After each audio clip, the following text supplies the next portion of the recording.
to Battleground Alberta now, where the Wildrose party is picking up the pieces after a wild week of walkouts. The once prominent official opposition lost its leader, Danielle Smith, and 8 other MLAs to the governing PC powerhouse. And now, after naming a new leader and shuffling portfolios, what are the next steps for the Wildrose in the new year? We're joined by Wildrose MLA and new caucus whip Drew Barnes. Thank you so much for being with us. Merry Christmas. Thanks for having me. I gotta wonder, before we look ahead, what's your current state of mind? Where are you at? Well, the current state of mind is very good. We just had a press conference yesterday announcing Heather Forsyth as our new interim leader. Heather is wonderfully experienced, wonderfully fiscally conservative, principled. We had about 120 people there. Our 23,000 members have reached out to us in a way that shows rejuvenation. Hey, and we just got wonderful news. The Speaker has just announced that we continue as Alberta's loyal opposition. And that certainly is good news. We were waiting to hear about that. But the fact that it was even a question, that had to be of concern. Not really. I mean, this really only happened Wednesday. Wednesday night, the number of people crossing the floor to Prentice's PC party was finalized. So within 3 days, the Speaker has figured out, where we need to be, and it is. Yeah, I think it is easily the right decision, and we are very much focused on going forward, developing the right ideas for Alberta, developing fiscal conservative ideas. We're headed in for a tough fiscal time, and as we see this PC government already breaking their promises, it'll be our job to make sure that taxpayers' money is prioritized towards the important frontline services that Albertans need and deserve. And you are definitely answering my questions as a new caucus whip, so I'll give you that. And I don't mean to dwell, but I have to ask you, I mean, bring us back to a couple days ago when your previous leader, in essence, left you, abandoned you and your peers. Yeah, it was an amazing time. To be quite frank, for all Albertans, it was shocking. I have no idea what the motives really are. I disagree with many of the things that have been said in terms of, feeling that we are aligned with the PCs. This is a government that consistently breaks their promises.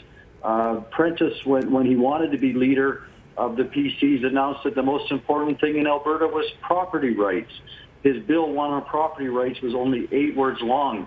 Didn't even touch Bill 36, the Alberta Landship Stewardship Act, nor did it touch Bill 24, carbon storage. You talked a little bit about, hearing from your supporters. Are you concerned at all that, some of those supporters are as well, like you and your peers, feeling pretty betrayed by the party? How do you reach out to them? How do you rebuild and change all that with this new interim leader, Heather Forsyth?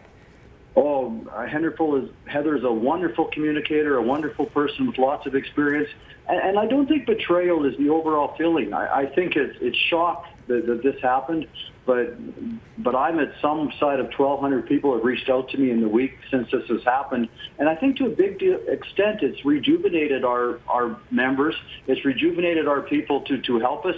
Our fundraising has been phenomenal since. People are calling like crazy to offer volunteer time. It's a chance for us to really focus on what we need to do to get ready for the next election. And start the year off fresh. Before I do let you go, tell me a little bit more about what you are now in charge of in terms of portfolios. You've got a lot of responsibility. I sure do, and I'm very grateful for it. I was our associate finance critic, but I'm now our finance critic, so I get more time and more resources to look at the budget, more time to be on Public Accounts Committee. I'll actually be the chair of that. Our Auditor General here, does wonderful work in exposing so much of the PC waste, so I'll be more front and center with that. Education critic and advanced education critic. Our PC government just announced yesterday that 25 programs, tuition is going up considerably more than the cost of inflation. And this is going to be a hardship on some of our younger people that we need. And there's so many areas where they have misprioritized spending our money, and that will be a key part of my direction. Human services also, all Albertans want to take care of our people that need it temporarily and stuff. And so it'll be nice to focus on that as well.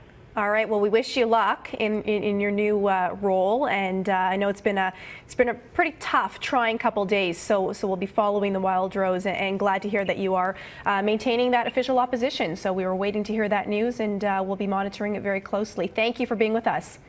Thank you for having me. All right, Drew Barnes joining us now, and we want to turn next to Calgary and broadcaster Dave Rutherford, who is standing by with us, and your reaction to what we just heard. So the Wildrose holding on to opposition status after all. Yeah, well, I guess that's really not surprising. The Speaker ruled on incumbency. These guys have been opposition before, so let's keep it that way. The Liberals had a pretty weak argument about why they should be the opposition party. So yeah, I'm not really surprised. It's good. He clarified what Wildrose will be.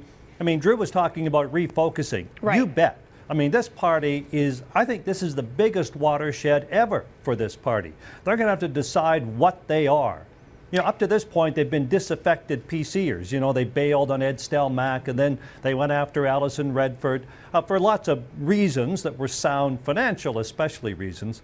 Now what are they?